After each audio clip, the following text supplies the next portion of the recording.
আল্লাহ রাব্বুল আলামিন বলেন ওয়াইবাদুর রাহমানিল্লাযীনা ইয়ামশুনা আলাল আরদি হাওনা ওয়া ইযা খাতাবাহুমুল জাহিলুনা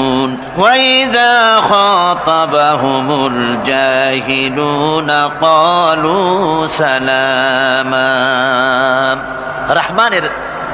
রহমানের খাঁটি বান্দা তারা, রহমানের আসল বান্দা তারা যারা নাকি জমিনের উপর থেকে যখন হাঁটে খুব বিনয় বিনম্রতার সাথে তারা চলে। ওয়াইদা খাতাবাহুমুল জাহিলুন, আর যখন জাহিলরা তাদের সঙ্গে কথাবার্তা বলতে আসে তখন তারা তাদেরকে বলে তোমাদের প্রতি সালাম, এই বলে তারা চলে। অর্থাৎ এই 8টি বৈশিষ্ট্যের প্রথম বৈশিষ্ট্য ধরা হয়েছে চালচলনকে। ইমানদার খাঁটি বান্দা যারা তাদের চালচলন সম্পর্কে প্রথম বৈশিষ্ট্য ধরা হয়েছে। তার মানে হচ্ছে নির্লজ্জ, স্বৈরাচার, মাস্তান, গুন্ডা, বদমাশ, অত্যাচারী, এদের চালচলন এক ধরনের। আবার অন্যদিকে ব্যক্তিত্ব সম্পন্ন, মর্যাদাবান, এরপরে শিক্ষিত, ভদ্র, মার্জিত, তাদের চালচলন ভিন্ন ধরনের। এই দুই শ্রেণীর চালচলন কি একরকম হয় নাকি? একরকম হয় না। তার কারণ হচ্ছে ব্যক্তির চালচলনের মাঝেই তার অবস্থাটা বোঝা যায় যে আসলে লোকটি কেমন। আল্লাহ রাব্বুল আলামিন এই কথার দ্বারা এটা প্রমাণ করতে চান যে মুমিন বান্দা যারা হবে, আল্লাহর খাঁটি বান্দা যারা হবে, তাদের পরিচয় দেওয়া লাগবে না। তাদের চালচলন দেখে, তাদের হাঁটা দেখে, তাদের চলা দেখে, তাদের বলা দেখে, তাদের আচরণ দেখে লোকেরা বুঝতে পারবে যে ইনি হচ্ছেন আল্লাহর একজন খাঁটি বান্দা, একজন মুমিন ব্যক্তি, একথা বুঝতে পারবে। আর সে ব্যক্তি জমিনের উপরে চলবে খুবই বিনম্র ভাবে। কোরআনে কারিমে অন্য জায়গায় আল্লাহ রাব্বুল আলামিন বলেছেন ওয়ালা তামশি ফিল আরদি মারহান ইন্নাকা লান তাখরিকাল আরদা ওয়া লান তাবলুগাল জিবালা তুলা। আমার জমিনের উপরে অহংকারের পদবরে হেঁটো না, আমার জমিনের উপরে অহংকার করে জমিনের উপরে হেঁটো না। তুমি জমিনের উপরে অহংকার করে হেঁটে পদাঘাত দিয়ে আমার এই জমিনকে ফাটায় দিতে পারবে না। আর তুমি লাফ দিয়ে আমার আকাশে, আমার পাহাড়ের উচ্চতাও তুমি ছাড়িয়ে যেতে পারবে না। অহংকার করে কেউ কি পায়ের আঘাত দিয়ে জমিনটাকে ফাটায় দিতে পারে? কি বলেন, পারবে? আর অহংকার করে লাফ দিয়ে পাহাড়ের উচ্চতাও কি কেউ ছাড়িয়ে যেতে পারবে? পারবে না। সুতরাং অহংকার, মুমিন ব্যক্তি যারা তারা অহংকার করতে পারে না। অহংকার মুমিনের স্বভাব নয়। অহংকার করতে পারে কেবলমাত্র আল্লাহ রাব্বুল আলামিন। অহংকার হচ্ছে আল্লাহ পাকের ইজাত। অহংকার কি করতে পারেন? আল্লাহ পাক করতে পারেন। মানুষের অহংকার শোভা পায় না। মানুষ, তোমার আবার অহংকার কিসের?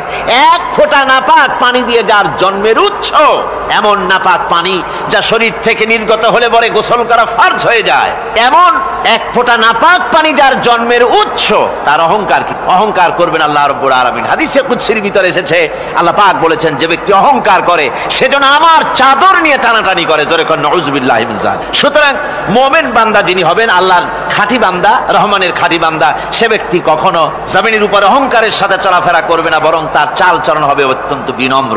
আর কি? আর হলো জাহিলদের সঙ্গে সে কোনো বিতর্কে লিপ্ত হবে না। জাহিলরা গালাগালি দেবে, গালাগালির জবাবে সে গালাগালি দেবে না। জাহিলরা অত্যাচার করবে, অত্যাচারের জবাবে সে অত্যাচার করবে না, বরং তাদেরকে দেখলে, তারা অত্যাচার করতে আসলে, তারা গালাগালি দিলে তাদের জবাবে ইদফা বিল্লাতি হি আহসান, তাদের জবাবে তাদেরকে সালাম দিয়ে সেখান থেকে তারা কেটে পড়বে। সূরা কাসাসে অন্য জায়গায় আল্লাহ রাব্বুল আলামিন একথা আবার এভাবে বলতেছেন ওয়াইজা সামিউল লাগবা আ'রাদু আনহু ওয়া ক্বালু লানা আ'মালুনা ওয়া লাকুম আ'মালুকুম সালামুন আলাইকুম লা নাবতাগিল জাহিলিন। আল্লাহ পাক বলছেন যে যখন মুমিনেরা পরস্পরে মুমিনদের সাথে জাহিলদের যখন দেখা সাক্ষাৎ হয়ে যায়, যখন ঝগড়ায় লিপ্ত হতে চায়, তখন মুমিনেরা যারা মুমিন বান্দা, আল্লাহর খাঁটি বান্দা, তারা বলবে যে তোমাদের আমলের প্রতিফল তোমরা পাবা, আমাদের কৃতকর্মের ফল আমরা পাবো। সুতরাং তোমাদের প্রতি সালাম, তোমাদের সাথে আমাদের কোনো সম্পর্ক নাই। ঝগড়াঝাটি না করে তারা ফিরে আসবে। আল্লাহ পাক এরপরে বলেন ওয়াল্লাযীনা ইয়াবিতুনা লিরাব্বিহিম সুজদান ওয়া কিয়ামা।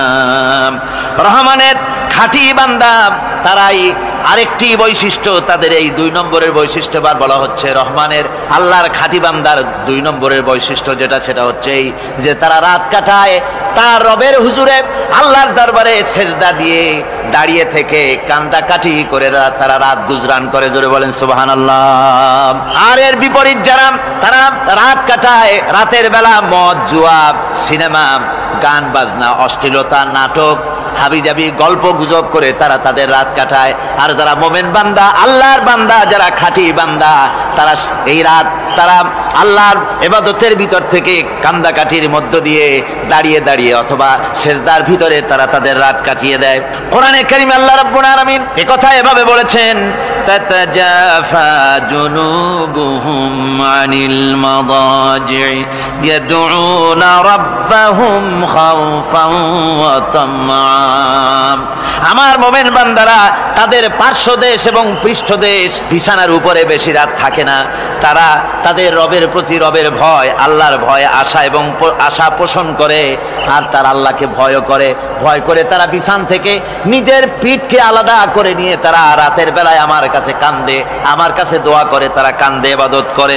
সূরা যারিয়াতের ভিতরে রব্বুল আলামিন বলতেছেন, কানু কালিলাম মিনাল লাইলি মা ইয়াহজাউনা ওয়া বিল আসহারি হুম ইস্তাগফিরুন।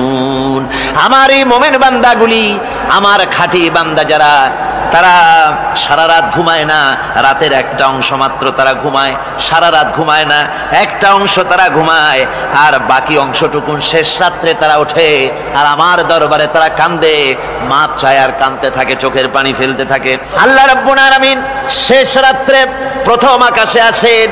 হাদিস শরীফে এসেছে, প্রথম আকাশে আল্লাহ রাব্বুল আলামিন এসে দুনিয়ার মানুষকে ডাকেন, কে আছো? গুনাহ করে জীবন বোঝাই করে ফেলেছো, নাফরমানি করেছো, গুনাহ করেছো, অথবা বিপদে পড়েছো, ঋণগ্রস্ত হয়ে পড়েছো, অসুবিধায় পড়েছো, মামলা মকদ্দমায় পড়েছো, আমার কাছে মাপ চাও, আমার কাছে সাহায্য চাও। এই সময় যে সমস্ত বান্দারা আরামের ঘুমকে হারাম করে আল্লাহর দরবারে কাঁদতে থাকে, তাহাজ্জুদের নামাজ আদায় করে যখন হাত তুলে কাঁদে, আল্লাহ পাক তখন এই দৃশ্য দেখে ফেরেশতাদের বলেন, ও আমার ফেরেশতারা, আমার ওই বান্দাগুলি কাঁদে কেন? সমস্ত মানুষ যখন ঘুমানো, এই বান্দাগুলি কাঁদে কেন বলো? ফেরেশতারা বলে, আল্লাহ তুমি তো ভালো করে জানো। ফেরেশতারা বলে, আল্লাহ পাক বলবেন, তবুও তোমাদের মুখ থেকে শুনতে চাই। ফেরেশতারা তখন বলবে, রব্বুল আলামিন তোমার বান্দা গুনাহ করেছে, জাহান্নামের ভয়তে তোমার কাছে কাঁদতেছে, তোমার ভয়তে কাঁদে, জাহান্নামের ভয়তে কাঁদে। আল্লাহ জিজ্ঞেস করেন, ফেরেশতারা ওরা যে আমার ভয়তে কাঁদে, ওরা কি আমারে দেখছে নাকি? ফেরেশতারা বলেন, না খোদা তোমারে দেখে নাই। আল্লাহ পাক বলেন, ওরা আমার যে জাহান্নামের ভয়তে কাঁদে, ওই জাহান্নাম তারা দেখেছে নাকি? ফেরেশতারা বলে, না আল্লাহ, তোমার জাহান্নাম ওরা দেখে নাই, তোমার বেহেশত কিছুই দেখে নাই। আল্লাহ পাক বলেন, ও আমার ফেরেশতারা, এই বান্দাগুলি আমার দুজক দেখে নাই, আমাকে দেখে নাই, হাসর মিজান সিরাত কিছুই দেখে নাই, শুধু কোরআনের কথা শুনে, আমার নবীর কথা শুনে, আমার কোরআনের কথা শুনে বিশ্বাস করে আরামের ঘুমকে হারাম করে কিভাবে কাঁদতেছে তাকায় দেখ। আমার রহমতের দরিয়ায় জোশ মেরে গেছে, তোরা সাক্ষী থেকে যা, আমার ওই ক্রন্দনরত বান্দাগুলিকে আমি আল্লাহ মাফ করে দিলাম। আমার ভাইয়েরা, আল্লাহ পাক বলেন, আম্মান হুয়া কানিতুন আনা আল-লাইলি সাজিদাও ওয়া কাইমা। আল্লাহ রাব্বুল আলামিন বলেন, সিজদার ভিতরে আর দাঁড়ানোর ভিতরে আমার এই বান্দাগুলি আখিরাতে আমার সঙ্গে দেখা করা লাগবে, এই ভয়তে, জাহান্নামের ভয়তে তারা কাঁদে, এভাবে কাঁদতে থাকে। আর আল্লাহ পাক ওই সময় তাদের গুনাহ মাফ করতে থাকেন। কোরআনে কারীমের ভিতরে আল্লাহ পাক বলেন, সারা রাত ঘুমাতে আল্লাহ নিষেধ করেছেন, সারা রাত যেন ঘুমায়ো না, পাইকারি দরে ঘুমায়ো না, একটু জাগো। ওয়াজকুর ইসমা রাব্বিকা বুকরাতাও ওয়া আসীলা। সকাল এবং সন্ধ্যায় তোমার প্রভুর, তোমার রবের জিকির করো, স্মরণ করো। ওয়া মিনাল লাইলি ফাসজুদ লাহু ওয়া সাব্বিহহু লাইলান তাওয়িলা। তোমার রাতের বেলায় রাতের একটা অংশ সেজদায় অবনত হও, আর রাতের দীর্ঘ সময় ঘুমায় থেকো না, হয় একটা লম্বা সময় ঘুমাও, কিন্তু একটা অংশ রাখো যে সময় তুমি আমার দরবারে সেজদায় পড়ে যাবে, কাঁদবে। আমার বন্ধুগণ, রাতটা ওয়াজআলনাল লাইলা সুবাতা, আল্লাহ রাব্বুল আলামিন ওয়াজআলনা সুবাতা ওয়াজআলনা নাওমা সুবাতা ওয়াজআলনা লাইলা লিবাসা। ঘুমকে বানাইছেন আল্লাহ শান্তির বাহন, আর রাতকে করেছেন আচ্ছাদন। রাতকে কি করেছেন? আচ্ছাদন। রাতকে একটা পর্দা লাগিয়ে দিয়েছেন, রাতের পর্দা। যেহেতু প্রেম ভালোবাসা ঢোল পিটায় করা যায় না। ঢোল পিটায় প্রেম করা যায়? যায় না। মানুষকে দেখায় দেখায় প্রেম ভালোবাসা করা যায় না। এটা হলো দুনিয়ার রীতিনীতি। দুনিয়ায় যেটা মানুষেরা করে, আসল সবচাইতে বড় ভালোবাসার পাত্র হলেন আল্লাহ, মাশুক হলেন আল্লাহ, আশেক হলো মানুষ। আশেক এবং মাশুকের ভিতরে প্রেম বিনিময় হবে, ভালোবাসার আদান প্রদান হবে, কথোপকথন হবে।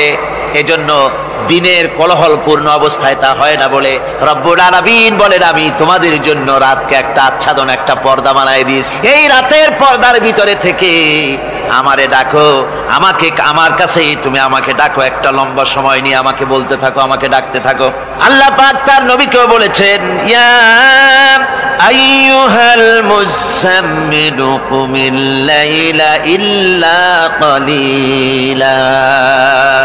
হে চাদর আচ্ছাদিত ব্যক্তি, রাত্রিকালে সালাতে দণ্ডায়মান থাকো, কিন্তু কম। সারা রাত জাগার দরকার নেই। একটা অংশ জাগো, যখন তুমি আমার জন্য কাঁদবে, আমার জন্য সেজদায় পড়ে থাকবে। রাসূল পাক সাল্লাল্লাহু আলাইহি সাল্লাম তাহাজ্জুদের নামাজি সেজদায় পড়ে থাকতেন। রাতে ঘন্টার পর ঘন্টা চলে যেতেছে। হযরত আয়েশা বলেন, আমি মনে করতাম সেজদায় এমন ভাবে রাসূল পড়েছেন আর ওঠেন না, আমার মনে হতো হুজুর বুঝি ইন্তেকাল করে গেছেন। আমি রাসূলের পায়ের আঙ্গুল ধরে আস্তে করে চাপ দিতাম, হুজুর তাতে একটু ব্যথা পেয়ে আঙ্গুল নাড়া দিতেন। তখন আমি মনে করতাম আল্লাহর নবী বিদায় হন নাই, বেঁচে আছেন।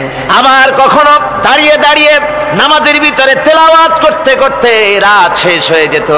আমার মনে হতো এই দাঁড়ানো থেকে হুজুর বুঝি আর রুকুতে যাবেন না। আবার যখন রুকুতে যেতেন মনে হতো এই রুকু থেকে আর বুঝি সেজদায় যাবেন না। আবার যখন সেজদায় যেতেন মনে হতো এই সেজদা থেকে রাসূল বুঝি আর উঠবেন না। সুবহানাল্লাহ। সাহাবায়ে কেরাম জিজ্ঞেস করতেন, হে রাসূল, হযরত আয়েশা জিজ্ঞেস করে, হে রাসূল, আপনি এত কাঁদেন কেন, এত ইবাদত করেন, এত রাত জাগেন? হযরত আয়েশা বলেছেন, আল্লাহ নবী দাঁড়িয়ে দাঁড়িয়ে তেলাওয়াত করতে করতে, দাঁড়িয়ে দাঁড়িয়ে নামাজ পড়তে পড়তে পাও মোবারক, কদম মোবারক এমন ভাবে ফুলে যেত, সকাল বেলায় জুতার মধ্যে পাও ঢুকতো না। সুবহানাল্লাহ। এইভাবে রাসূল পাক কষ্ট করতেন। জিজ্ঞাসা করতে, এত ইবাদত কেন করেন? আপনার তো আগের পিছের সমস্ত গুনাহ আল্লাহ মাফ করেছেন, কোন গুনাহ আপনার নাই। তবু আল্লাহ বলে দিয়েছেন, নবী আপনার আগের পিছের সব মাফ, তারপরেও এত কাঁদেন কেন?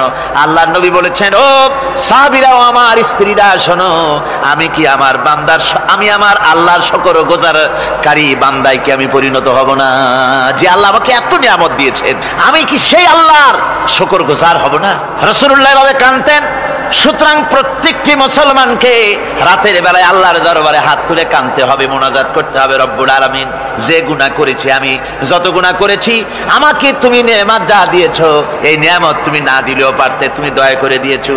এভাবে যদি মানুষ কাঁদে, আল্লাহ এই অপরাধ করেছি, অপরাধের কথা যদি স্মরণ করে আর কাঁদতে থাকে, আল্লাহ রব্বুল আলামিনের রহমত তার উপরে তখন পড়তে থাকে। আর এই তাহাজ্জুদ, গভীর রাতের কান্দাকাটি, এই জন্য আল্লাহ পাক বলেন, এর আসল ব্যাপারটা হলো ইন্না নাশিআতাল লাইলি হিয়া আশাদ্দু ওয়াতআন ওয়া আকওয়ামু কিলা। আসল ব্যাপার হলো এই প্রকৃতপক্ষে রাতের বেলায় যে নামাজটা হয়, শয্যা ত্যাগ করে মানুষ যে নামাজ পড়তে দাঁড়ায়, এতে করে তার আত্মসংযমের ট্রেনিং হয়ে যায়, আল্লাহর সঙ্গে মহব্বত কায়েম হয়ে যায়। ইসলামী আন্দোলনের বিজয়ের জন্য কর্মীদের এটা সবচাইতে বড় ওষুধ। শুধু হরতালের প্রোগ্রাম দিয়া, শুধু মিছিলের প্রোগ্রাম দিয়া ইসলামী আন্দোলন বিজয় কোনো কালে হয় নাই, আর হবেও না। এজন্য আন্দোলন যারা করে তাদেরকে গভীর রাত্রে উঠতে হয়, নফল রোজা রাখতে হয়, আর গভীর রাত্রে তেলাওয়াত করতে হয়, কাঁদতে হয় আল্লাহর কাছে, তা না হলে আন্দোলনের বিজয় হওয়া সম্ভব নয়। আমার বন্ধুগণ, আমরা জেনেছি ইতিহাসে আছে, লাল সালু একটা বই পড়ানো হয়, কলেজে পড়ানো হয়, আপনারা নাম শোনেন নাই? এই বইটা আমাকে একজন প্রফেসর এই চট্টগ্রামের আমাকে দেখতে দিলেন, আমি দেখলাম তার মধ্যে তিনি ইসলামের ব্যাপারে এত বিদ্বেষ ছড়িয়েছেন। এক জায়গায় তিনি লিখতে গিয়ে লিখেছেন, আমি পড়লাম, নিজে পড়েছি, যে দেশে যত টুপি দেখা যায়, জমিনে এত শস্য হয় না। এদেশে এই মোষ দাড়ি গোঁফ ওঠার আগেই কোরআন শরীফ হেফজ করা সারা, অথচ জমিনে শস্য নাই। জমিনের শস্য আর কোরআন শরীফ পড়ার সাথে তুলনা করে উপহাস করেছে রীতিমতো। একটা দুশ্চরিত্র খলনায়ককে দিয়ে সেখানে কোরআন হাদিসকে বিকৃত করার অপচেষ্টা চালানো হয়েছে। এরকম একটা নিকৃষ্ট বইকে তারা স্কুলে এবং কলেজে সেখানে পড়াশোনার ব্যবস্থা করে দিয়েছে। আর ইসলামের ব্যাপারে যদি কেউ গাইল দিতে পারে তাহলে সে বইটাকে খুব সুনাম সুখ্যাতি করে বাজারে ছড়াবার চেষ্টা করা হয়, ঠিক কিনা কর? যে কবি, ওই আগেই বলেছি, যে কবি ইসলামের গাইল দিতে পারবে সে সবচাইতে বড় কবি। যে সাহিত্যিক ইসলামকে খোসা দিয়া, কোরআনকে খোসা দিয়া কথা লিখতে পারবে সে হলো শ্রেষ্ঠ সাহিত্যিক, ঠিক কিনা কর? আর এই খ্রিস্টান জগৎ, ইহুদি জগৎ, তারা ইসলামকে আর মুসলমানদেরকে গালাগালি করার জন্য সব সময় মুসলমান নামের কুলাঙ্গারদেরকে বেছে নেয়। যেমন নবুয়াতের উপরে হামলা চালাতে হবে, সেজন্য এই পৃথিবীর নিকৃষ্ট কাফের গোলাম মোহাম্মদ কাদিয়ানির মতো একটা নিকৃষ্ট কাফেরকে তারা বেছে নিয়েছে, জোরে কর নাউজুবিল্লাহ। তার নাম একটা মুসলমানই না। আবার আমাদের দেশে আল্লাহকে, রসুলকে গালি দিতে হবে, দাউদ হায়দারের মতো একটা জাহান্নামের কীটকে তারা বেছে নিয়েছে মুসলমান নামে। আবার রসুলকে গালি দিতে হবে, হযরত আয়েশা সিদ্দিকা রাদিয়াল্লাহু তাআলা আনহাকে গালি দিতে হবে, সেজন্য মুসলমান নামের কলঙ্ক সালমান রুশদি নামক এক শয়তানকে এই ইহুদিরা বেছে নিয়েছে, ঠিক কিনা কর? কিন্তু এখন সালমান রুশদি যাবা কোথায়? এখন সালমান রুশদির উপরে যিনি হুকুম হজ জারি করেছিলেন ইমাম খোমেনি বেঁচে নাই, কিন্তু তার হুকুম এখনো বেঁচে আছে। উনি অর্ডার করেছেন যেখানে পাও সেখানে হত্যা করো, ফাকতুলু সালমান রুশদি হাইসু ওয়াজাদতুম, ওরে যেখানে পাও সেখানে হত্যা করো। এখন ওর দশা হয়েছে এই, চেহারা সার্জারি করে টরিয়া, তারপরে এখন লা ইয়ামুতু ফিহা ওয়ালা ইয়াহইয়া, সে বাঁচিয়াও নাই মরিয়াও নাই, এমন অবস্থা আছে। আমার ভাইরা, আমার মুসলমান মদও যদি খায়, জেনাও যদি করে, রসুলকে যখন কেউ গালি দেয় তখন মনে করে আমি একটা অপরাধ করেছি, ঠিক, আমি মদ খাইছি, অন্যায় করেছি, আমি নামাজ পড়ি না, অন্যায় করেছি, কিন্তু আমার রসুলকে গালি দিয়েছে, ওরে যদি পাই ওর কাঁচা কলিজা চাবায় খাবো, ঠিক কিনা কর? সুতরাং আজকে এইভাবে করে আমার দেশের শিক্ষা ব্যবস্থাকে নষ্ট করা হয়েছে এই ধরনের বই পড়িয়ে। এবং এক শ্রেণীর শিক্ষক আছেন যারা কলেজ ইউনিভার্সিটিতে অপ্রাসঙ্গিক ভাবে ইসলামকে গালাগালি করে, আল্লাহকে গালি দেয়, ইসলামকে গালি দেয়, মুসলমানদেরকে গালি দেয়। বরদাস্ত করতে পারি না। বলি বন্ধুরা, ইসলাম যদি ভালোই না লাগে তাহলে নামটা মুসলমানি নাম রাখছেন কেন? ঘোষণাটা দিয়ে দেন, আমরাও জানাজা না পড়াবার হাত থেকে বেঁচে যাই, ঠিক কিনা? সুতরাং এরা ওই জায়গায় বসে আছে আমাদের সন্তানদের মস্তিষ্ককে বিকৃত করার জন্য। আল্লাহ রাব্বুল আলামিন বলেন এভাবে করে, ওয়াল্লাযীনা লা ইয়াদউনা মা'আল্লাহি ইলাহান আখারা ওয়া লা ইয়াকতুলুনান নাফসাল্লাতী হারামাল্লাহু ইল্লা বিল হক, তারা হত্যা থেকে বিরত থাকে, মানুষকে হত্যা করে না। ওয়া মান ওয়ালা ইয়াজনুন, আর তারা ব্যভিচার করে না, জিনা ব্যভিচার করে না। জিনা ব্যভিচার সম্পর্কে কোরআন শরীফ বলছে, ওয়ালা তাকরাবুজ জিনা ইন্নাহু কানা ফাহিশাতান ওয়া সাআ সাবিলা। জিনা করা তো দূরের কথা, আল্লাহ পাক বলছেন জিনার নিকটবর্তী হয় না। জিনার নিকটবর্তী মানুষ হয় কিভাবে? জিনার নিকটবর্তী হওয়ার জন্য কতগুলি উপকরণ এবং উপাদান আছে। তা হচ্ছে অশ্লীল নৃত্য গীত, তা হচ্ছে যৌন আবেদনমূলক পত্র পত্রিকা, তা হচ্ছে অশ্লীল ছায়াছবি, তা হচ্ছে নারী সৌন্দর্যের প্রদর্শনী। এই সব জিনিসগুলি মানুষকে জেনার দিকে আকৃষ্ট করে। এসব কি আমাদের সমাজে চালু আছে? আমাদের সমাজে আছে? তো জেনার উপকরণ কি কি বললাম? জেনার উপকরণ হচ্ছে সহশিক্ষা, জেনার উপকরণ হচ্ছে নারীর সৌন্দর্য প্রদর্শনী, জেনার উপকরণ হচ্ছে অশ্লীল পত্র পত্রিকা এবং অশ্লীল ছায়াছবি। এগুলি মানুষকে জেনার দিকে আকৃষ্ট করে, উদ্বুদ্ধ করে। এসব আমাদের সমাজে চালু আছে। ব্যাঙ্গের ছাতার মতো ভিডিও ক্লাব চালু হয়েছে শহরের কোনায় কোনায়, রাস্তার মোড়ে মোড়ে, আর এ দিয়ে ছবি এনে মানুষ দেখতে থাকে আর চরিত্র নষ্ট হতে থাকে। এরপরে রয়েছে সহশিক্ষার ব্যবস্থা, রয়েছে নারীদের বেপরদিগি সৌন্দর্যের প্রদর্শনী, আর রয়েছে যৌন আবেদনমূলক পত্র পত্রিকা। আর পত্র পত্রিকার কাজই হচ্ছে এখন যৌন সুশ্রুতি দেওয়া আর ইসলামকে গালি দেওয়া। বর্তমান সরকারের আমলে 1991 সনের জানুয়ারি থেকে শুরু করে, যখন সরকারের স্থিতিশীলতা ছিল না, জানুয়ারি ফেব্রুয়ারি মাস থেকে নিয়ে আজ পর্যন্ত বর্তমান সরকার প্রায় 138টি সাপ্তাহিক, পাক্ষিক, মাসিক, দৈনিক পত্রিকার ডিক্লারেশন দিয়েছেন। এতগুলি পত্রিকা, আর সমস্ত পত্রিকায় ওনারা ঘোষণা করেছেন যে আমরা সাংবাদিকতার সর্বোচ্চ স্বাধীনতা দিয়েছি। আর এই সর্বোচ্চ স্বাধীনতার সুযোগ নিয়ে প্রত্যেকটি পত্রিকা, অলমোস্ট প্রায় প্রত্যেকটি পত্রিকা ইসলামকে গালি দিচ্ছে। আর কিছু পত্রিকা সমাজে চালু হয়েছে, বাংলাদেশে চালু হয়েছে ভারতের রয়ের টাকায়। ভারতের রয়ের টাকা দিয়ে যে পত্রিকা, দৈনিক এবং সাপ্তাহিক পত্রিকা চালু হয়েছে, তার ভিতরে রয়েছে দৈনিক ভোর এবং আজকের কাগজ, সাপ্তাহিক পূর্বাভাস। ভারতের রয়ের টাকা দিয়া পরিচালিত এই কাগজগুলি গোটা বাংলাদেশের জাতি সত্তাকে দ্বিধা বিভক্ত করার জন্য সর্বাত্মক প্রচেষ্টা তারা চালাচ্ছে। এরা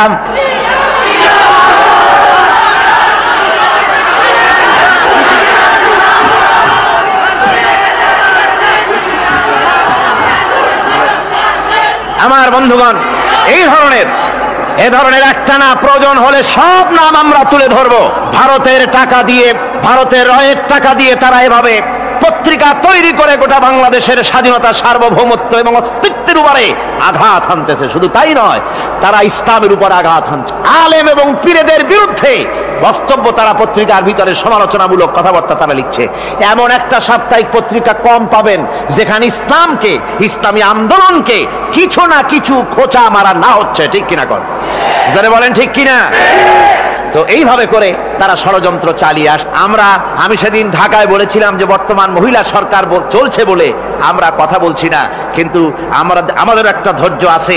আমরা সরকারকে সময় দিচ্ছি এগুলিকে কন্ট্রোল করার জন্য। শাসনতান্ত্রিক অ্যাকশন নেওয়া উচিত গভর্নমেন্টের। শাসনতন্ত্রে কি আছে? শাসনতন্ত্রে, সংবিধানে, কনস্টিটিউশনে লেখা আছে যে নাগরিকদের কোন ধর্মীয় অনুভূতিতে আঘাত লাগতে পারে এমন কোন কথা, এমন কোন বক্তব্য কেউ লিখতেও পারবে না, বলতেও পারবে না। সেটা দণ্ডমূলক শাস্তি, এটা শাস্তি হবে তার। এ ধরনের কথা লেখা আছে। এটা লেখা থাকা সত্ত্বেও যারা ইসলামের বিরুদ্ধে কথা বলে, পত্রিকার মাধ্যমে যারা এগুলি লেখে, এগুলির বিরুদ্ধে গভর্নমেন্টের হাত দিতে, অ্যাকশন নিতে অসুবিধা কোথায়? আমরা সময় দিচ্ছি সরকারকে, তারা এই জিনিসগুলি দেখুক এবং অ্যাকশন নিক। যদি তা না হয় তাহলে জনগণের তো, ইসলামের, এদেশের মুসলমান বৃহত্তর জনসংখ্যা, জনগোষ্ঠী হচ্ছে মুসলমান, ইসলামের বিরুদ্ধে, তার আল্লাহর বিরুদ্ধে, রসুলের বিরুদ্ধে, মুসলমানদের সবচাইতে প্রিয় জিনিসগুলির বিরুদ্ধে কেউ যদি কথা বলে, মুসলমানেরা তা বেশি দিন বরদাস্ত করবে না।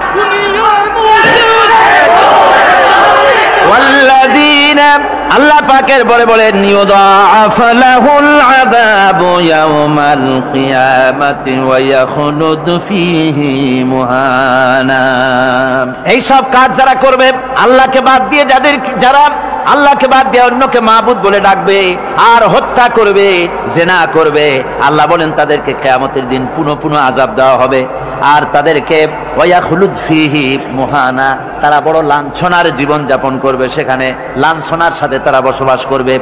ইল্লা মান তাবা ওয়া আমানা ওয়া আমিলা আমালান সালিহান ফাউলাইকা ইউবাদদিলুল্লাহু সাইয়্যাতিহিম হাসানাত ওয়া কানা আল্লাহু গফুরার রহিমা।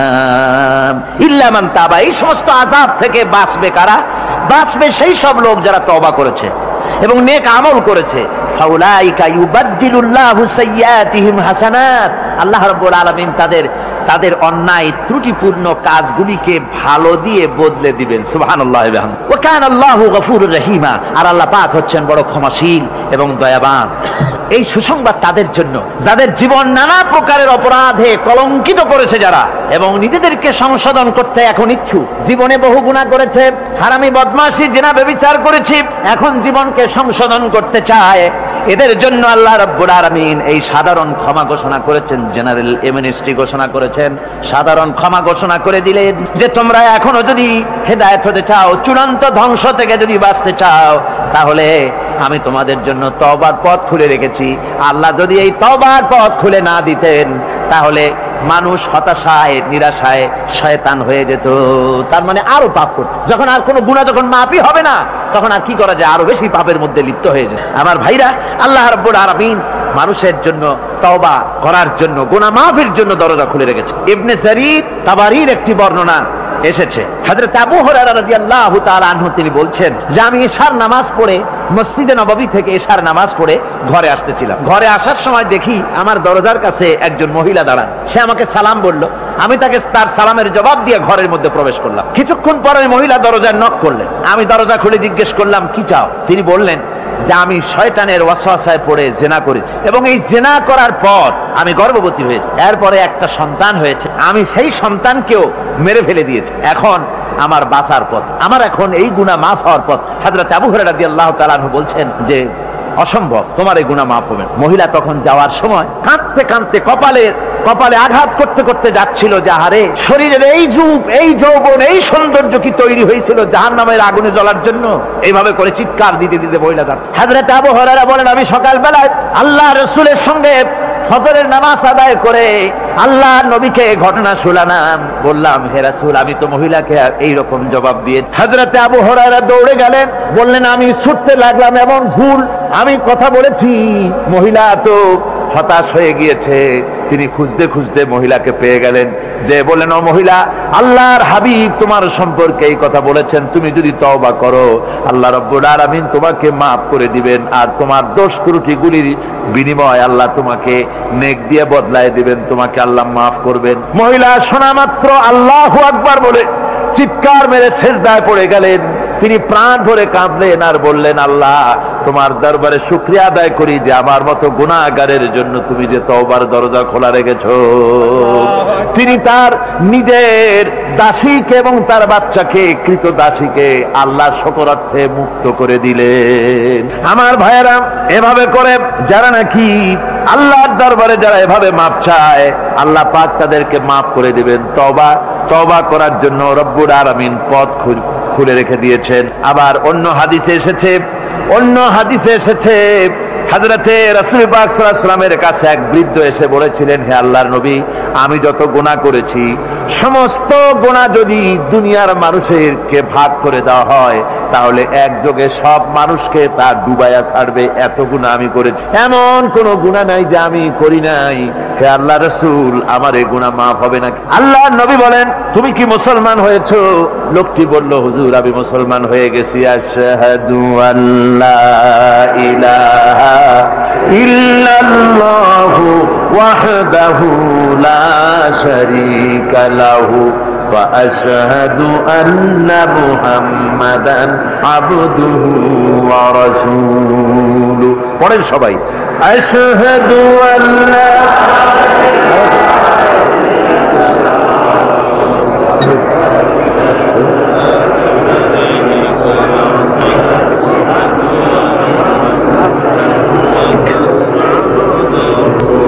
ওই লোকটি যখন কলেমা পড়লেন বললেন আমি মুসলমান হয়েছি। আল্লাহ নবী বলেন শোনো আল্লাহর বান্দা, তুমি যখন কলেমা পড়েছো তোমার পেছনের তামাম জিন্দেগীর সমস্ত গুনাহ খাতা আল্লাহ রাব্বুল আলামিন মাফ করে দিয়েছেন। শুধু মাফ করেন নাই, আরো কি করেছেন? ওয়ায়ুবাদদিলুল্লাহু সাইয়্যাতিহিম হাসানাত। দোষ ত্রুটি তোমার যা আছে, যে ব্যক্তি তওবা করে আল্লাহর পথে চলে, নেক আমল করে, পেছনের জীবনের দোষ ত্রুটি যা করেছেন সবগুলির বদলে আল্লাহ রব্বুল আলামিন নেকি লিখে দিবেন। জোরে বলেন সুবহানাল্লাহ। তার মানে হচ্ছে জীবনে যত অপরাধ করেছিল তওবা করে যখন ভালো কাজ করবে আর পেছনের কথাগুলি যখন মনে করবে গভীর রাত্রে, আল্লাহ আমি এই ধরনের পাপ করেছিলাম, চুরি করেছি, ডাকাতি করেছি, জেনা করেছি, মদ খেয়েছি, মিথ্যা কথা বলেছি, এই সব কথা বলে যত অনুশোচনা করবে আর অনুতপ্ত হবে, চোখ দিয়া যত পানি পড়বে, নতুন নতুন করে তার আমল নামে আল্লাহ নেকি লিখতে থাকবেন। জোরে বলেন সুবহানাল্লাহ। রব্বুল আলামিন তার বান্দাকে এত ভালোবাসেন, একজন সাহাবী কতগুলি পাখির বাচ্চা নিয়ে রাসূলের কাছে হাজির হয়েছেন। আল্লাহ নবী বলেন এই পাখির বাচ্চাগুলি আনলা কেন? সাহাবী বলেন হুজুর এই পাখির বাসাটা ভেঙে গিয়েছিল, বাচ্চাগুলি যখন ধরলাম ওর মা আমার মাথার উপরে ঠোকরাতে লাগলো, সে নিজের জীবনের মায়াকে উপেক্ষা করে বাচ্চাগুলিকে হেফাজত করার জন্য আমার উপরে ঝাঁপিয়ে পড়লো। আমি নিয়ে এসেছি এখানে, এই দেখুন ঘরের মধ্যে ঢুকেছে, এখানে ওই পাখিটা এসেছে। আমি রাসূলকে দেখাতে এলাম প্রাণী জগতে মায়ের সন্তানের প্রতি কত মায়া, সেটা দেখাতে এলাম। আল্লাহর নবী বলেন ও সাহাবী, প্রাণী জগতে সন্তানের প্রতি মায়ের কতটুকু মহব্বত তুমি তাই আমাকে দেখাতে এসেছো। শোনো, এই প্রাণী জগতে সন্তানের প্রতি মায়ের যত মহব্বত তার চাইতে লক্ষ কোটি গুণে বেশি মহব্বত বান্দার প্রতি আল্লাহ রব্বুল আলামিনের। মহব্বতকে, করুণাকে, রহমতকে, ভালোবাসাকে 100 ভাগ করা হয়েছে। 100 ভাগ করে 99 ভাগ আল্লাহ নিজের কাছে রেখেছেন, আর একটা ভাগ তামাম পৃথিবীর প্রাণী জগতে আল্লাহ ছড়াই দিয়েছেন। একটা ভাগ দিয়েছেন সারা দুনিয়ায় প্রাণী জগৎ। সেই একটা ভাগে এই শত সহস্র কোটি প্রাণীর মধ্যে যেটুকুন আমরা পাইছি, এতটুকুন মহব্বতে সন্তানের জন্য কলিজায়, সন্তানের কোনো অকল্যাণ হলে কলিজায় পানি থাকে না। সন্তানের কোনো অসুবিধা হলে বা মা বাপের কষ্ট হলে বা কারো কোনো কষ্ট হলে আমরা এই ধরনের আমাদের অবস্থার সৃষ্টি হয়ে যায়। এক ভাগ তামাম পৃথিবীর সমস্ত প্রাণী জগতে ছড়ায় দেওয়ার পর আমাদের অবস্থা যদি এই হয়, তাহলে 99 ভাগ রহমত যার কাছে, বান্দার প্রতি তার মহব্বত কতখানি।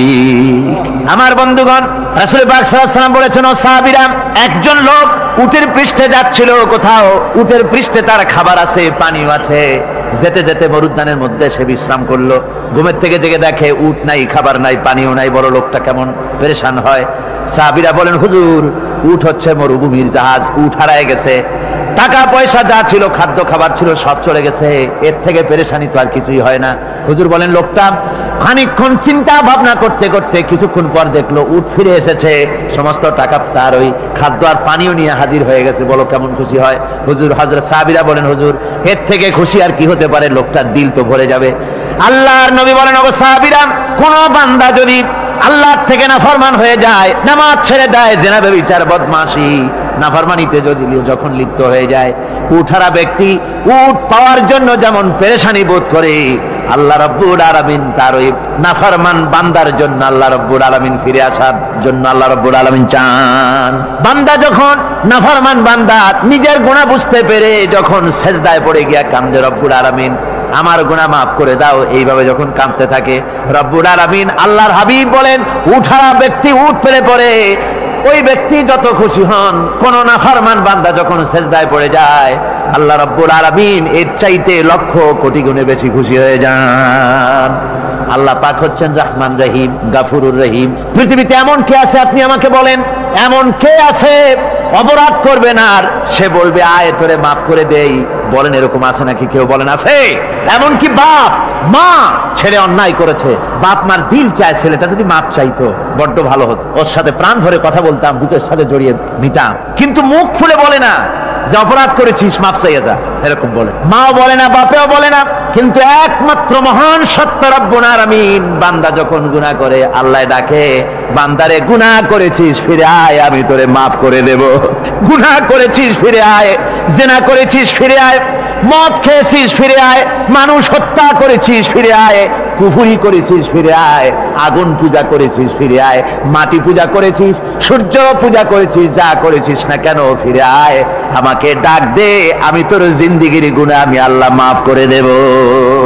এই জন্য আল্লাহ রাব্বুল আলামিনকে যখন কোন বান্দা একবার ডাকে, দিল থেকে, কলিজা থেকে একটা ডাক যদি দেয়, আল্লাহ 1000 ডাকের তুলনায় একটা ডাক আল্লাহ কলিজা থেকে ডাক। এই ডাকটা কোথা থেকে?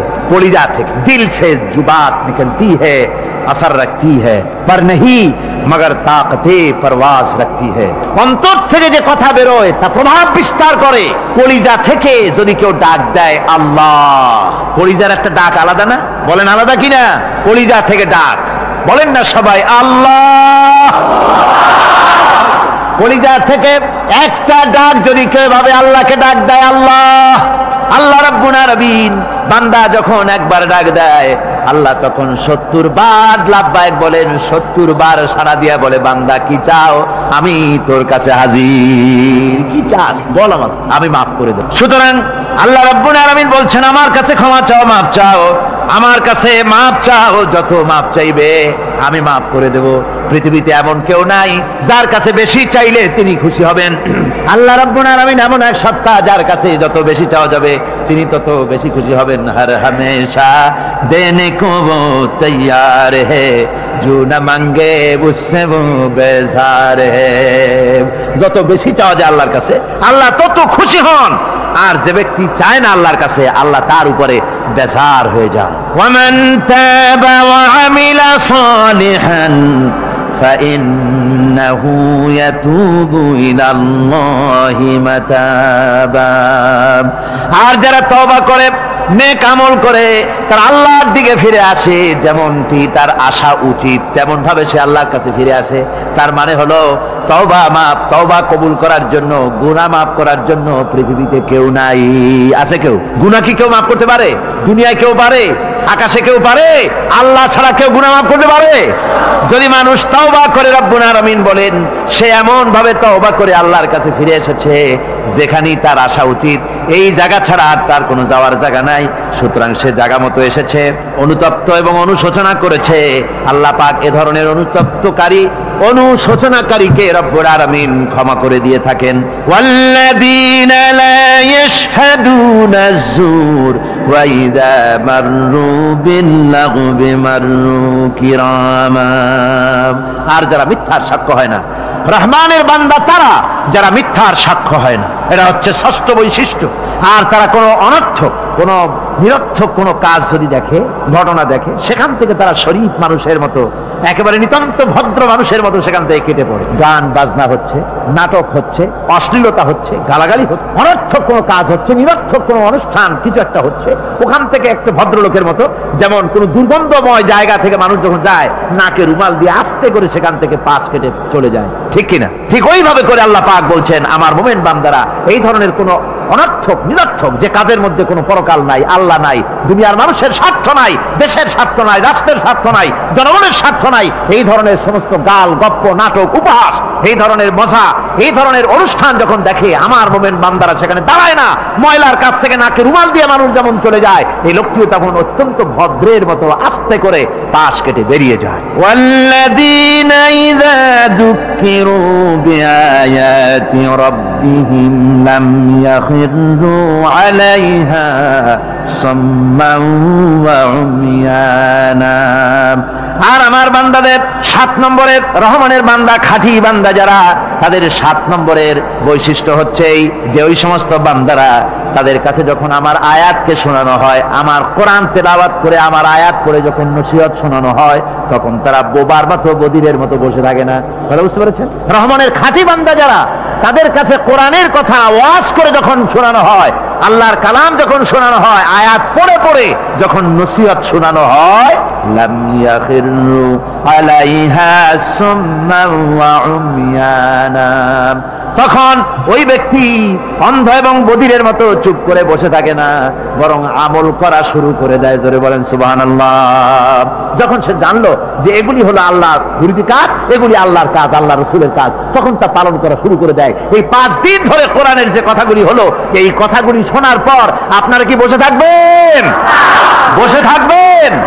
যারা বসে থাকবে এইগুলি শোনার পরে, আল্লাহ তাদেরকে বলেছেন এরা হলো অন্ধ, এরা হলো বধির, এরা হলো বোবা।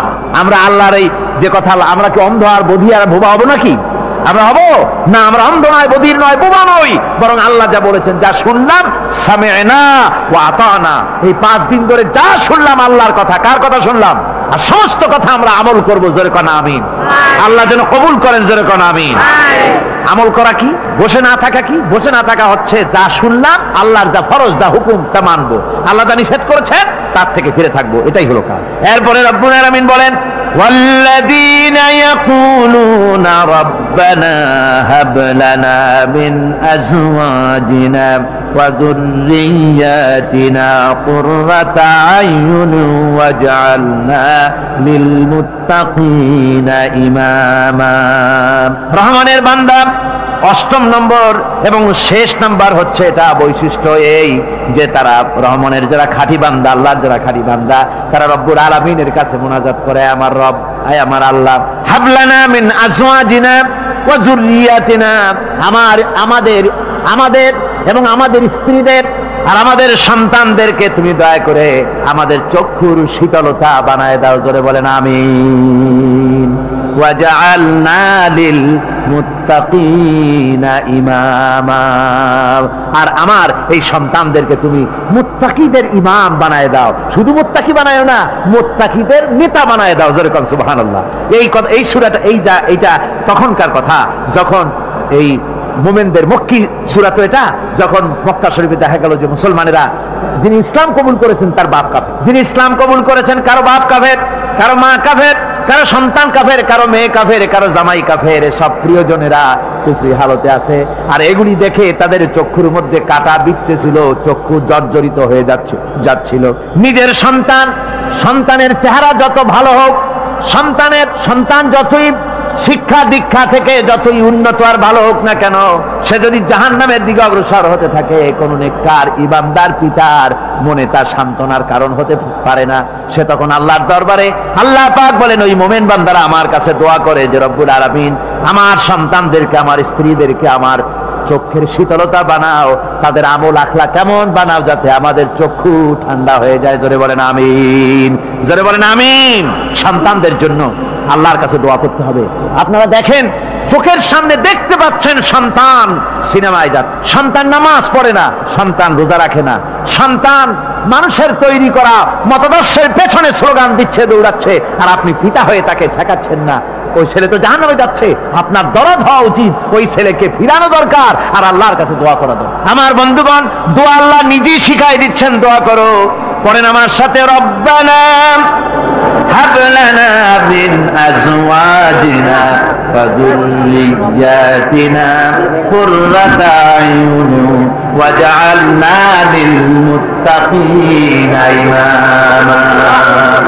উলাইকা ইউজজাউনাল গুরফাতা বিমা সাবারু ওয়া ইউলাক্কাউনা ফিহা তাহিয়াতান ওয়া সালামা।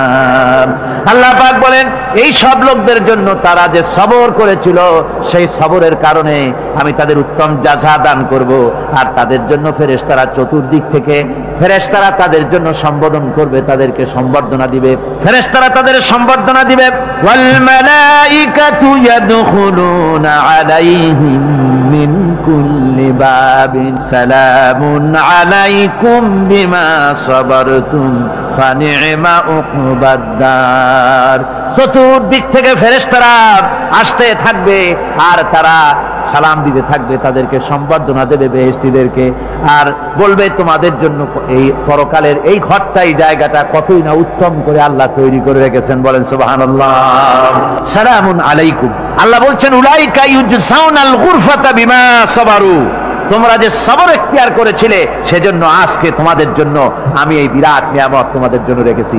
দিনকে চালু করতে গেলে, ইসলামী আন্দোলন করতে গেলে বিপদ আসে, আর সেই বিপদে সবর এখতিয়ার করতে হয়। কত ভয় আসে, লোভ আসে, কত কিছু আসে, এগুলিকে উপেক্ষা করে যারা ইসলামী আন্দোলনের জন্য নফসের খাহেশকে, আরামকে হারাম করে দিয়ে আন্দোলনে যারা ঝাঁপিয়ে পড়তে পারে, তাদের জন্য আল্লাহ পাক এই সমস্ত নিয়ামত রেখে দিয়েছেন। কুল মা ইয়াবাউ বিকুম রাব্বি লাউলা দুআউকুম ফাকাদ কাযযাবতুম ফাসাউফা ইয়াকুনু লিজামা।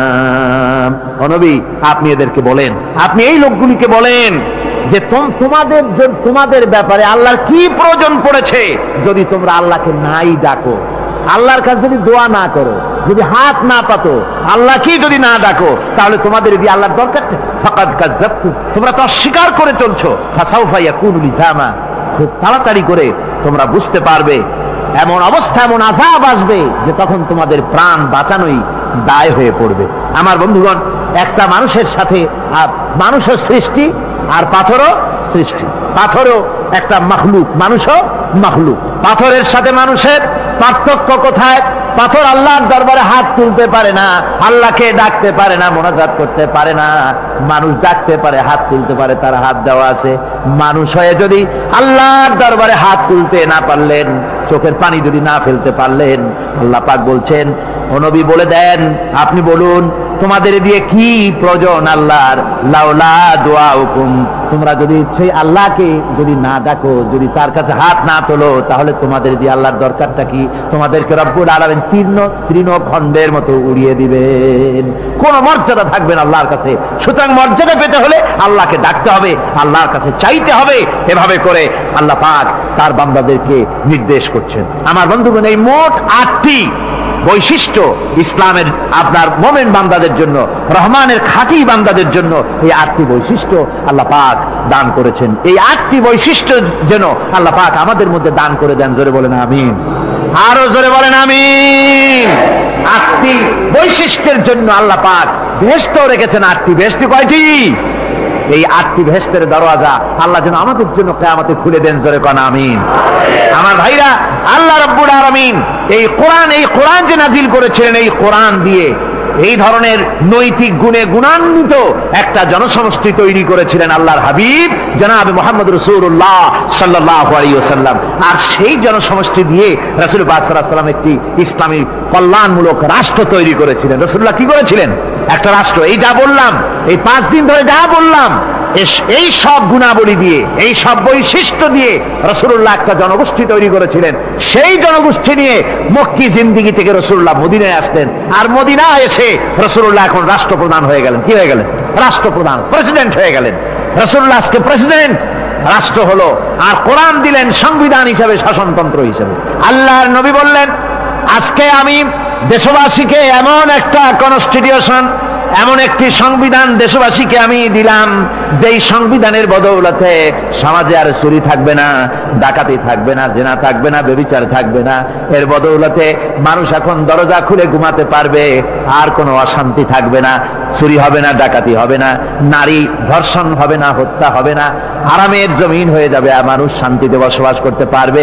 হুজুর বললেন, খায়রুল কুরুনি কারনি, সর্বশ্রেষ্ঠ যুগ হচ্ছে আমার যুগ। আমার বন্ধুগণ, কোরআনের সমাজই ছিল পৃথিবীর সর্বশ্রেষ্ঠ সমাজ। সেই সমাজ ব্যবস্থাকে আমরা ভুলে গিয়েছি। আজকে সমাজতন্ত্র ব্যর্থ হলো কেন? কমিউনিজম ব্যর্থ হলো কেন? ব্যর্থ হওয়ার একমাত্র কারণ হলো তারা মানুষকে খেতে দিতে পারে নাই, পড়তে দিতে পারে নাই। পুঁজিবাদও ব্যর্থ, সমাজতন্ত্র ব্যর্থ। আসলে ওরা বলেছে আমরা সবাইকে সমান করে দেব, খাইতে দেব, পড়তে দেব, কাপড় দেব, চোপড় দেব, ওষুধ দেব, তোমাদের মৌলিক অধিকার, মৌলিক প্রয়োজন মিটাবো, এগুলি সব তারা বলেছে। কিন্তু মৌলিক প্রয়োজন মিটাতে পারে নাই। 70 বছর যেতে পারল না, বিদায় হয়ে গিয়েছে। মৌলিক প্রয়োজন মিটাতে পারে শুধুমাত্র কোরআন। কে মিটাতে পারে? জোরে বলেন, কে পারে? কোরআন পারে মানুষের মৌলিক প্রয়োজন মিটাতে। তাই এই কোরআনে কারীমকে আল্লাহ রাব্বুল আলামিন অবতীর্ণ করলেন। আর কোরআন দিয়ে রাসূল পাক সাল্লাল্লাহু আলাইহি ওয়াসাল্লাম একটা সমাজ তৈরি করলেন, এমন সমাজ যেখানে রাষ্ট্রপ্রধানের পেট ফুলে উঠলো না খাইয়া, রাষ্ট্রপ্রধানের বিরাট বিল্ডিং উঠলো না, বিদেশে টাকা জমা হলো না। আজকে আমরা দেখি পৃথিবীতে কত জায়গায় রাষ্ট্রপ্রধান নিজের ছেলেবেলে নাই, হাওলাত করা ছেলে একটা, তাও যদি এত টাকা পয়সা বিদেশে জমা করে, তাহলে মানুষেরা মন্তব্য করে যদি নিজের ছেলে থাকতো তাহলে তো গোটা বাংলাদেশ বিদেশি ব্যাংকে জমা দিয়ে দিত। ইসলাম পৃথিবীতে এসেছে মানুষকে এমন এক শান্তির বিধান দিতে। রাষ্ট্রপ্রধান মুহাম্মদ রাসূলুল্লাহ সাল্লাল্লাহু আলাইহি ওয়াসাল্লাম, মানুষ খাবার পেয়েছে, দরজা খুলে ঘুমাবার সুযোগ পেয়েছে। আজ হযরত আবু হুরায়রা রাদিয়াল্লাহু তাআলা আনহু বলেন, আমি রাসূলুল্লাহর কাছে গেলাম, হুজুরকে গিয়ে সালাম করলাম। আল্লাহর নবী সালামের জবাব দিলেন, কিন্তু দেখতে পেলাম মুখ নড়ে, আওয়াজ বেরোলো না। কারণ কি? কাছে গিয়ে দেখি নবীজি ক্ষুধার যন্ত্রণায় কথা বলতেছেন, আওয়াজ বেরোতেছে না। এত ক্ষুধা লেগেছে আল্লাহর নবীর। 2-4 দিন চলে গেছে, খাবার নাই। রাসূলুল্লাহ সমস্ত গনিমতের মাল, যাকাত সদকার মালগুলি, খাদ্য দ্রব্যগুলি 2 হাতে বিতরণ করেছেন। নিজের পেটে খাবার নাই, মানুষকে দিতেছেন। দিতে দিতে এশার নামাজ পড়ে নবীজি ঘরের মধ্যে প্রবেশ করে হযরত আয়েশা সিদ্দিকা রাদিয়াল্লাহু তাআলা আনহাকে ডেকে বলেন, আয়েশা রে, সারাদিন কষ্ট করেছি, দারুণ ক্ষুধা লেগেছে, তাড়াতাড়ি করে কিছু খাবার আমারে এনে দাও। হযরত আয়েশা হুজুরের ক্ষুধার্ত শ্রান্ত ক্লান্ত চেহারার দিকে তাকাইয়া হযরত আয়েশা কেঁদে ফেলেছেন। হযরত মা আয়েশা কাঁদেন আর বলেন, ইয়া রাসূলুল্লাহ, হে আল্লাহর নামের কসম করে বলি, আমি আয়েশার ঘরে কোনো পানি ছাড়া কোনো খাবার নাই।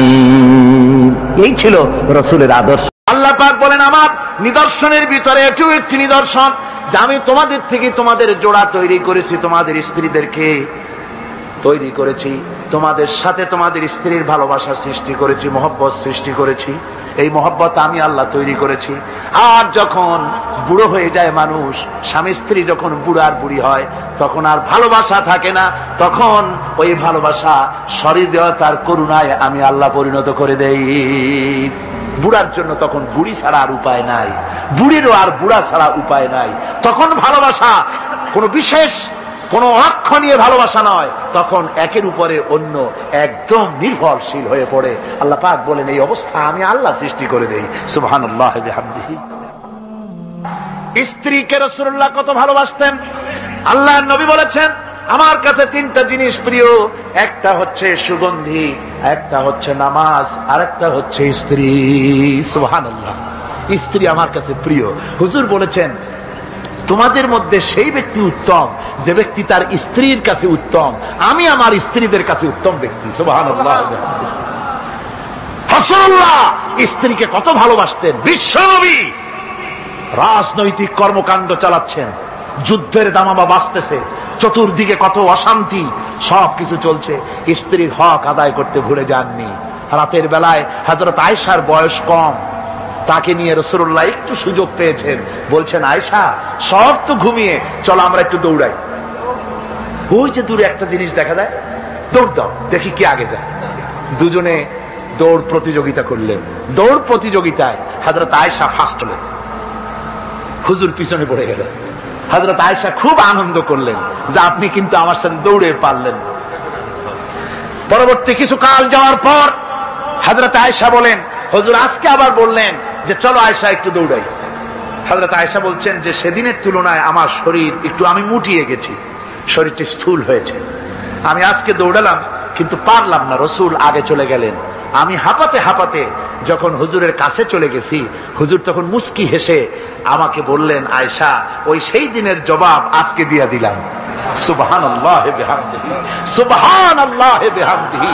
বিশ্ব নবী কত বড় আদর্শ বিশ্ব মানবতার জন্য।